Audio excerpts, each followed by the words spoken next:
Tá no ar! Loucuras do Alexandrelli, meus amigos e amigas! Hoje a programação está belíssima e com conteúdo. Kleber Maziero, da Escola Superior de Propaganda e Marketing, que lançou um filme fabuloso chamado O Futebol com Músicas de Sócrates. E a gente vai perguntar para o Kleber Maziero. Kleber Maziero, vamos entrar primeiro nessa coisa da música clássica. Como que é essa coisa, Kleber, da música clássica na era das novas tecnologias?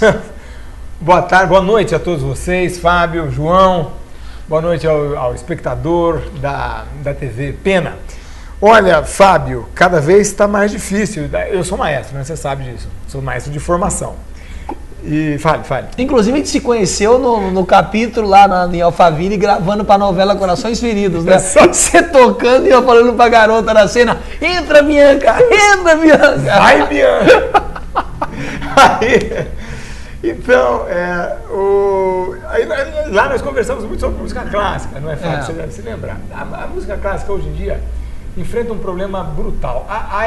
As novas tecnologias chegaram para ficar e trouxeram uma velocidade brutal para a linguagem do ouvinte. O ouvinte tem pressa hoje em dia. E você não consegue imprimir a um ouvinte de 18 anos hoje um tempo que uma música clássica requer. A música clássica, por mais curta que seja, ela requer que você fique debruçado sobre ela, que você espere tudo o que aquele discurso tem a dizer. O garoto quer um discurso imediato, momentâneo, senão ele sai daquela mídia e vai para uma outra, que fornece a ele um prazer momentâneo muito mais rápido. Então a música clássica vem sofrendo esse desgaste brutal desde a chegada, desde quando a TV se tornou nova tecnologia. Uhum. Então, o futuro da música clássica é sombrio hoje, olhando hoje, né? Naturalmente isso daqui a 10 dias pode mudar, mas olhando hoje, o futuro é sombrio. E como é que você vê, por exemplo, tinha um programa muito interessante de um político no passado, um escritor, que a obra chamava Quem Tem Medo da Música Clássica. Porque às vezes, quando eu tenho paixão por música clássica, né? Eu escuto música clássica, todos os compositores, eu acho uma música belíssima. Então, às vezes as pessoas falam: pô, mas isso é música de louco, isso é música de doido, né? Como é que você vê isso aí? É um medo, uma rejeição? Porque como é que você percebe isso? Você acha que tá... Tem medo mesmo, tem um pouco de medo. Tem rejeição, acho que rejeição é a palavra mais precisa que você encontrou. Porque a pessoa já acha que é aquela coisa chata, que não tem letra. A primeira coisa que o cara pensa, assim, música clássica não tem letra. E desconsidera naturalmente todas as óperas, todos os lieds, todas as cantatas de Bach, todos os cantos gregorianos e o Requiem de Mozart. Tudo isso tem letra, é uma música que tem letra naturalmente. Não tem a letra corriqueira, não é uma letra vulgar, mas tem letra também. Então esse é o primeiro problema. O segundo problema é a questão da linguagem. O cara fala: nossa, eu já tenho de botar um terno, naturalmente uma gravata, e tenho de ir a uma sala de concertos, tenho de ficar quieto, não posso mascar chiclete. Que é o que eu estou fazendo agora. Que é o que você está fazendo agora. E essas restrições todas naturalmente não existem. Primeiro, porque tem letra. Segundo, você não precisa de terno e gravata para ouvir música clássica. Você pode chegar em casa e pôr o disco. Mas a música clássica requer que você domine minimamente essa espécie de discurso, que é o discurso da música mais longa, mais extensa, mais complexa, cuja estrutura musical é de difícil decodificação à primeira vista, mas é uma música pela qual qualquer um pode se apaixonar, não é uma coisa da elite, o sujeito não precisa falar 5 línguas. Claro. Qualquer pessoa pode se apaixonar por aquilo. Há músicas clássicas que são ouvidas aos farfalhões. Todo mundo conhece a Primavera de Vivaldi, todo mundo conhece a Pequena Música Noturna de Mozart, todo mundo conhece Beethoven, a Nona Sinfonia de Beethoven, a Quinta Sinfonia de Beethoven. São músicas famosíssimas que todo mundo gosta e são apreciadas. O único problema é que a Nona Sinfonia de Beethoven levou 10 anos para ser concluída, né? E um tapinha não dói, o cara faz em 30 segundos, né? Então, pois exatamente. Mas você não vai construir uma peça que dura 1 hora de duração, que tem 8.000 compassos escritos, para 24 instrumentos, coro e solistas. Você não faz de hoje para amanhã. O tapinha não dói, não sei quanto tempo demorou para ser feito, mas imagino que... Foi no tapinha. Foi num tapinha, num tapa você faz. Ô Kleber, e a história do jingle, né? O jingle nos tempos em que o iPod é usado como uma jaqueta. E como é que fica a questão dos direitos autorais? Bom, essa é uma questão no Brasil ainda não resolvida. A lei de direitos autorais, a lei 9.610, é uma lei muito complexa que abre brechas para muitas tergiversações. E a questão do direito autoral, o jingle, quando você faz um jingle, eu escrevo alguns, já escrevi alguns jingles. Quando se faz, aliás, é a matéria que eu dou na ESPM, o meu curso é o curso de jingle, na Escola Superior de Propaganda e Marketing. E quando você faz um jingle, o compositor licencia a sua obra artística, intelectual, para a produtora, para o cliente. Então você faz um jingle para a marca X, ele não é mais seu, ele é da marca X. Transcorrem, se não me engano, 20 anos e aí a música pode voltar a ser sua. Sei. De todo modo, o jingle, como ele é veiculado em órgãos de ampla divulgação, ele se torna naturalmente um produto de domínio público. Então, teoricamente, ele pode ser usado.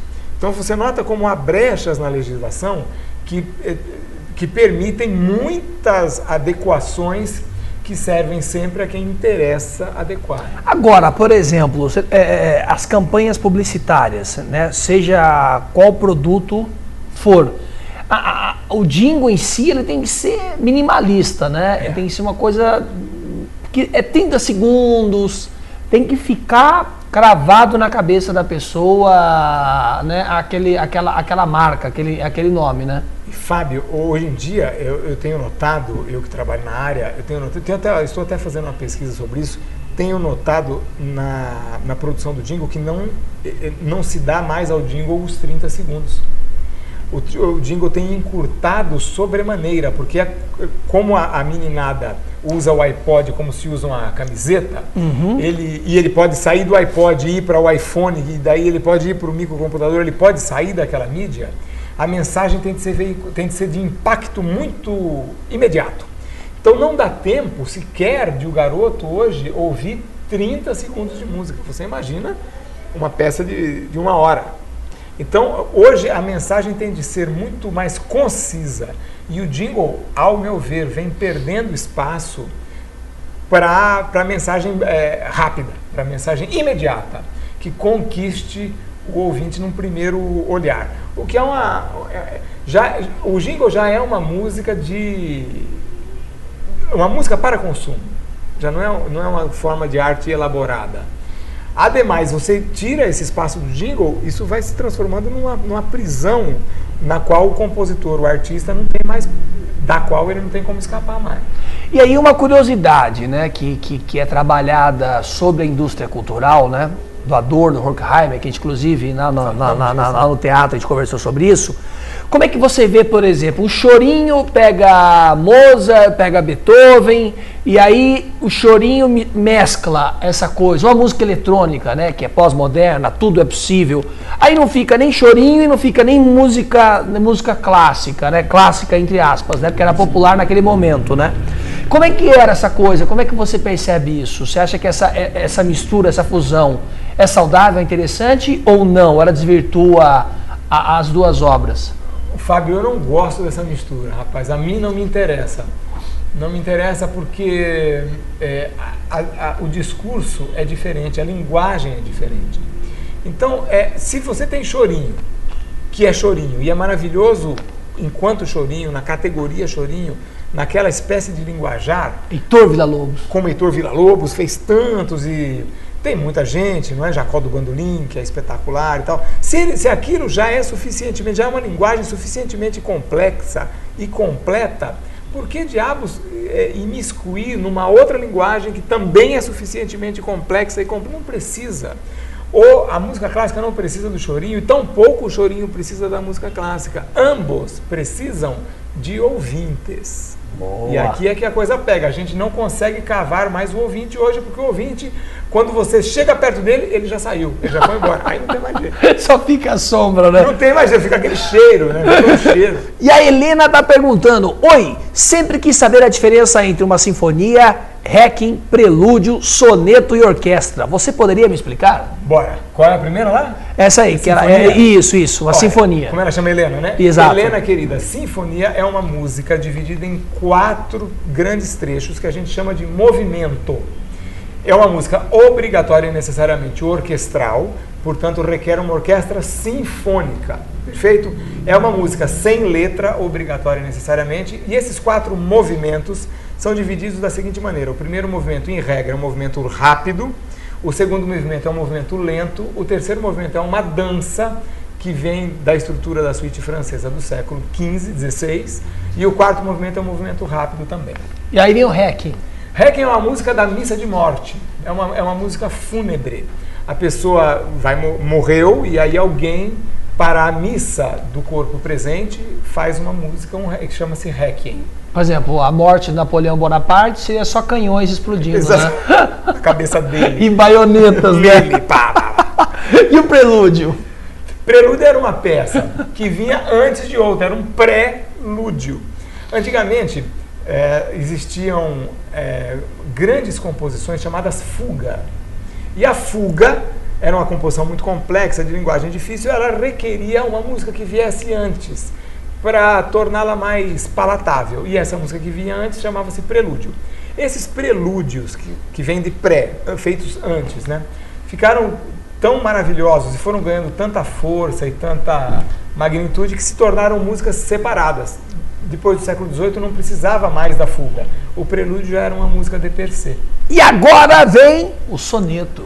Soneto é uma forma poética, não é uma forma musical, é uma forma poética cuja poesia requer 2 estrofes de 4 versos e 2 estrofes de 3 versos com rimas alternadas entre si. E para fechar, orquestra. Orquestra é aquela formação de instrumentistas que impõe um grupo de cordas, que são aqueles violinos, violas, violoncelos e contrabaixos, que ficam no plano baixo do regente, um corpo de sopros, que são aqueles oboés, clarinetes, fagotes e trompas, que ficam no plano médio do regente, e um corpo de percussão, que fica lá no plano alto.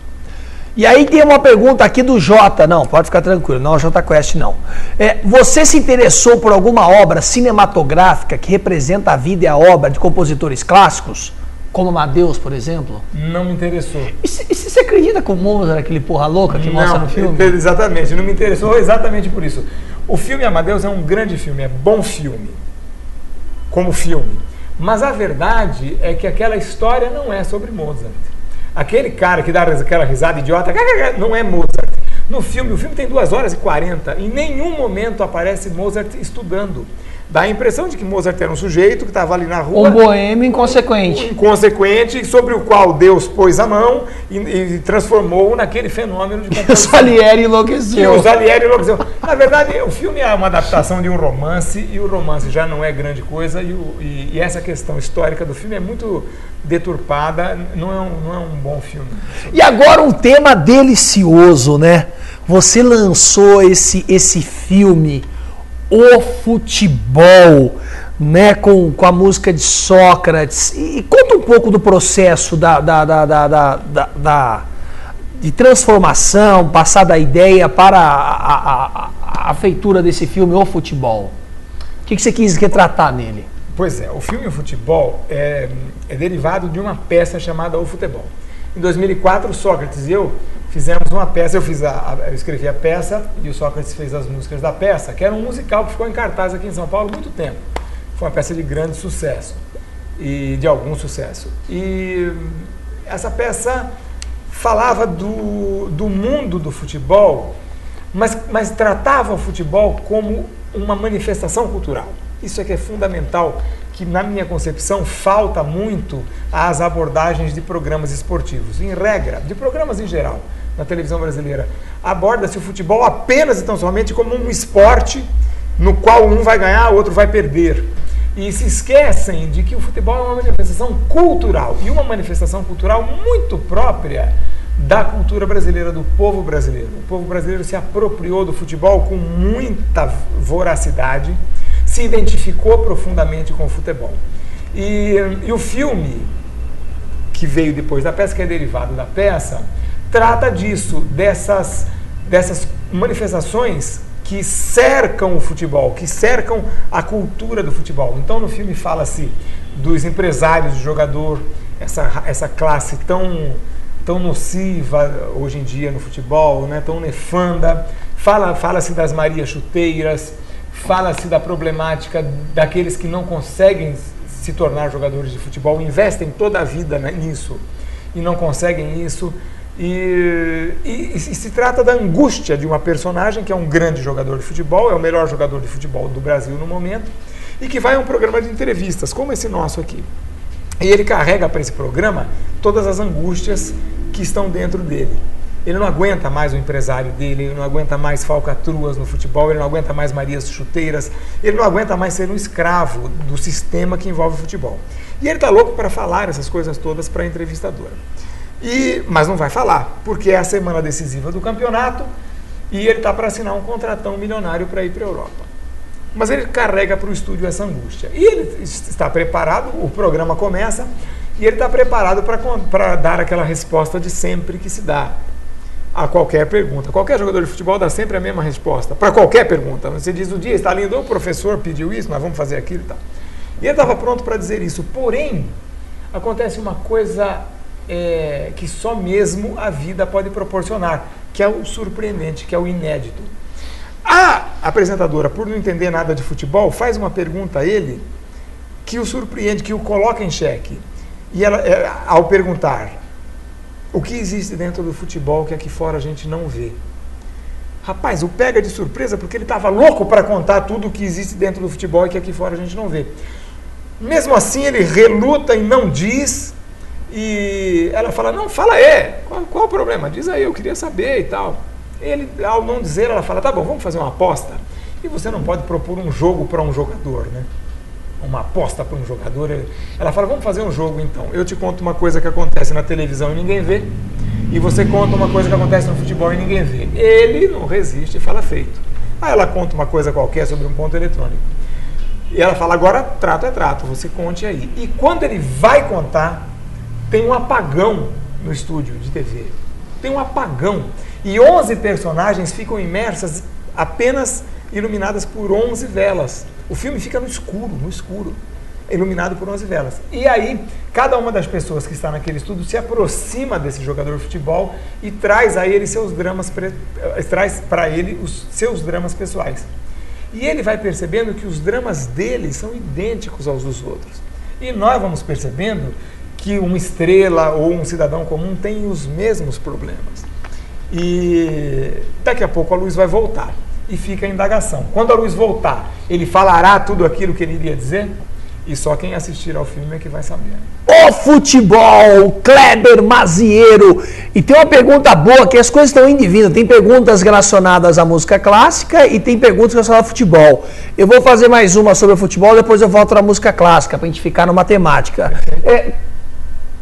Quanto, na sua opinião, o Muniz está perguntando, quanto, na sua opinião, o empresário influencia na carreira de um jogador? Que é a questão da Lei Pelé, né? Muito, Muniz. Infelizmente, muito. 100%. Hoje em dia, quase 100%. Infelizmente, quase 100%. Hoje em dia, a coisa funciona assim, Muniz. Um empresário de futebol vai à casa de um garoto pobre. Um garoto pobre com talento. É a única coisa na qual ele não influencia. O garoto ter ou não talento. Aí ele vai dar para a mãe desse garoto pobre uma geladeira, um fogão, e adquire os direitos sobre a profissão que o garoto virá a ter. E manda nesse garoto até o fim da vida. Até o fim da vida. Faz contratos, esses empresários fazem contratos terríveis com os jogadores, dos quais os jogadores, para se livrarem, têm de pagar uma montanha de dinheiro. E aí o empresário põe o jogador no time em que quer, no momento em que quer, na hora que quer. Ele dirige a carreira desse jogador, e o grande problema é esse, sendo que ele não tem talento para nada. Qual é o talento de um empresário, de jogador de futebol? O talento do garoto é jogar bola. E o do empresário?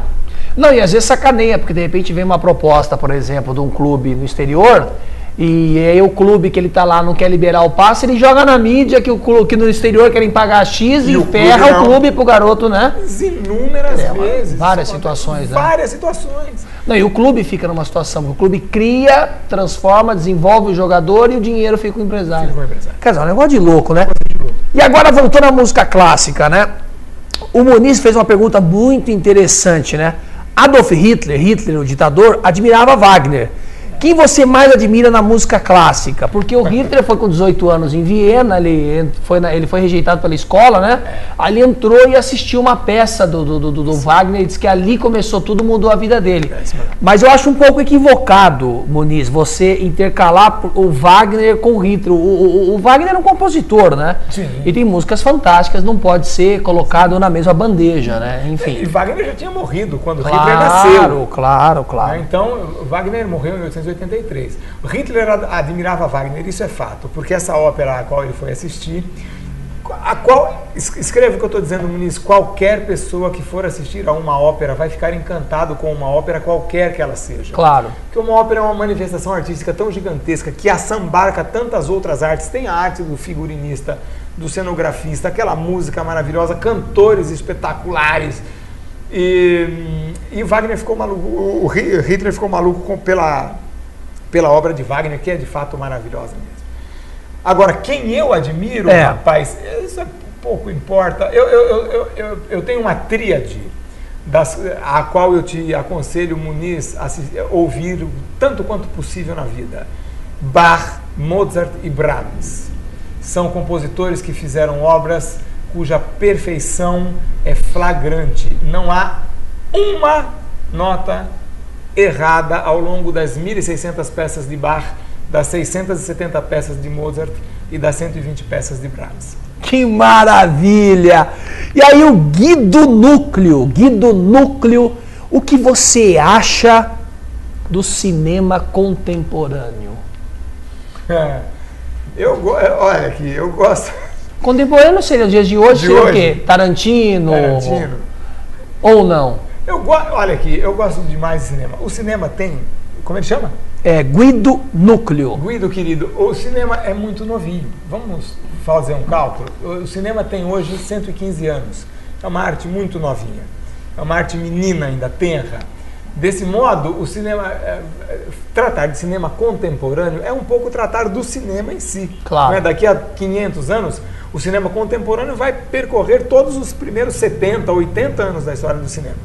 De todo modo, eu, na minha casa, hoje, quando chegar na minha casa, vou assistir a um filme preto e branco, dos anos 50, hoje. E porque a minha tendência, mas é uma tendência pessoal, assim como a tendência a gostar de Bach e Mozart e Brahms, é uma tendência pessoal. Eu prefiro o cinema feito outrora do que o cinema feito hoje em dia. Mas é uma questão de preferência. Eu gosto muito do cinema atual. Eu acho o Quentin Tarantino um grande diretor. E tem esse menino, esse dinamarquês que é espetacular, né? Esse Lars von Trier. Eu gosto muito do cinema de hoje, de sempre. Agora, se eu fosse você, chegaria em casa e me arriscaria a assistir a um filme preto e branco do meu tempo. Casablanca, Sindicato de Ladrões, os grandes clássicos, em todas as artes. Tá aí uma boa ideia. Sindicato de Ladrões, né? Sindicato de Ladrões. No Congresso Nacional passar hoje em dia. Atores sobrando lá, né? O corpo de atores será gigante. O elenco, casting. Quem vai fazer esse casting? Já tá lá toda a turma, né? Lá, o que a gente se salva ali, eu acho que deve salvar hoje no Congresso Nacional 30%, né? Porque... Tomara. Nossa, um negócio de louco, Tomara, né? Que salve. E agora uma pergunta pessoal. Como é que você tá vendo essa coisa do Rio de Janeiro? Que coisa absurda, né? O Rio de Janeiro, aquela coisa linda, cartão postal e aquele caos, aquela violência, aquela barbárie.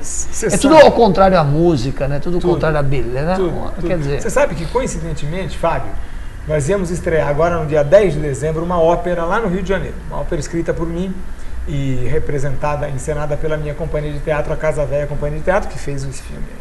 E nós íamos estrear lá no dia 10, porque dia 10 Noel Rosa faria 100 anos.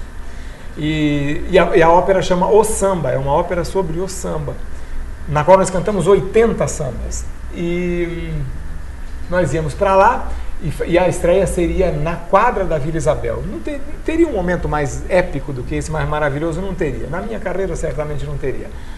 E nós acabamos por não conseguir ir, porque o meu corpo de atores, que dá conta de 50 atores, me questionou: nós vamos lá no Rio de Janeiro, vamos ser todos mortos, com fuzis e bazuca, sei lá como é que chama. A gente vai para o meio de uma guerra. E eu não consegui argumentar com eles, porque de fato, aparentemente, o Rio de Janeiro vive uma guerra. Quer dizer, o berço do samba brasileiro, o lugar onde nasceu Noel Rosa, não pode receber uma ópera porque vive uma guerra campal, gigantesca, medonha. Eu acho também um pouco que há muita notícia em torno dessa guerra, mas que há muita guerra em torno da guerra, há também. Quer dizer, claro, tem uma guerra acontecendo lá, e isso é assustador. Não era para estar acontecendo alguma coisa como essa no Rio de Janeiro, no Brasil, em lugar nenhum no mundo, né, hoje em dia. Aí o Gui do Núcleo, voltando a uma pergunta interessante, como você espera a compreensão do seu filme na leitura dos jovens, acostumados ao cinema contemporâneo? Por exemplo, o futebol, ele traz esses elementos também de outros documentários que você assistiu, de outros filmes que foram produzidos? Não, com o Guido, eu confesso que não espero muito retorno dos jovens, não, porque o meu filme é um tanto lento. É um filme no qual eu deixo no escuro, tudo apagado, o espectador por 5 minutos, fica tudo apagado, só o texto. Depois acendem-se 11 velas. É um filme cuja linguagem fotográfica é muito específica, cujo texto é muito denso, e é um filme que tem 11 músicas, é um musical. E o brasileiro não é muito acostumado a musicais, então eu sei que o meu filme encontrará dificuldades para penetrar esse público jovem. Porém, Guido, eu confesso a você, eu não faço arte para jovem, para velho, ou para ser visto. Eu faço arte para mim. E depois para a minha equipe, para os meus atores, e depois para o público, compreende? Não se faz arte para alguém. A frase infeliz, todo artista tem de ir aonde o povo está, deve ser banida. A arte não é para ir até o povo é que tem de ir até a arte. Eu sei, Guido, que pode parecer um pouco arrogante o que eu estou dizendo, mas não é não. Ao contrário, é quase que humilhante, é uma situação de você dar tudo de si, o artista dá tudo de si, o artista sonha com uma possibilidade de poder dar o melhor de si, e muitas das vezes ninguém quer nem saber o que ele tem a dar. Com certeza. Você que é ator sabe disso, quer dizer, você vai lá, a gente naquele set, a Alexandrelli e eu, o Fábio e eu ficamos 12 horas para gravar uma cena, e dando tudo da gente ali, a cena, aquele negócio difícil. E aí a pessoa assiste, por vezes diz simplesmente não gostei. Ele não sabe nem dizer porque ele não gostou e pronto. Ossos do ofício. Ossos do ofício. Então, e o futebol? Eu assisti um documentário uma vez que diz o seguinte: o futebol é o universo do brasileiro e do mundo, né? E com essa carência, essa dificuldade que nós temos em relação à educação, o jovem recebe aquela informação, por exemplo, nossa, desses grandes jogadores que ganham milhões, né? Mulheres, fama, sucesso, honra e por aí vai.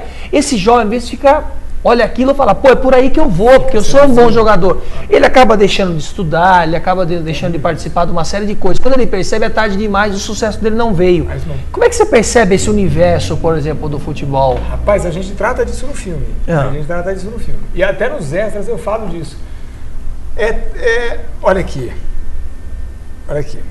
Para cada vaga num time de futebol, há hoje pelo menos 1 milhão de pretendentes, compreende? Pelo menos 1 milhão de pretendentes. E um consegue. Eu quero saber o que a sociedade brasileira, o que se faz com esses 990 que não conseguem. O garoto não teve estrutura de educação, não tem estrutura de saúde, não tem nada. E ele aposta toda a vida dele naquela carreira, e aquela carreira não se torna um sucesso, não vinga. Ele não vinga muitas vezes por conta até mesmo dos empresários de futebol. Então é preciso que os clubes de futebol, que a sociedade brasileira dê conta de absorver essas pessoas que tentam a carreira de jogador de futebol e infelizmente não conseguem. É preciso urgentemente que isso aconteça, porque a cada dia maior será a procura por essas carreiras sedutoras. Isso acontece também no nosso ramo, quer dizer, todo mundo quer ser atriz. Tá bom, a pessoa investe tudo e depois ela não se transforma numa atriz. E aí ela vai viver do quê? É preciso que isso eu trato no filme. Assistam ao filme. Então, o futebol, o filme de Kleber Maziero. E o filme? Onde que acessa? Onde é que se vê? Onde é que se compra? O filme se encontra no meu site, www.klebermaziero, só se tivesse um gerador de caracteres. Não, mas entra aqui na página da TV Pena, vocês vão ver meu nome lá. É Kleber Maziero, Kleber com K, Maziero com ZZ.com.br. Aí você me manda um e-mail lá e aí a gente tem uma estruturazinha que envia o filme para você. Espero que você goste. Kleber Maziero, muito obrigado pela sua participação no programa. E tudo de bom. E vamos que vamos!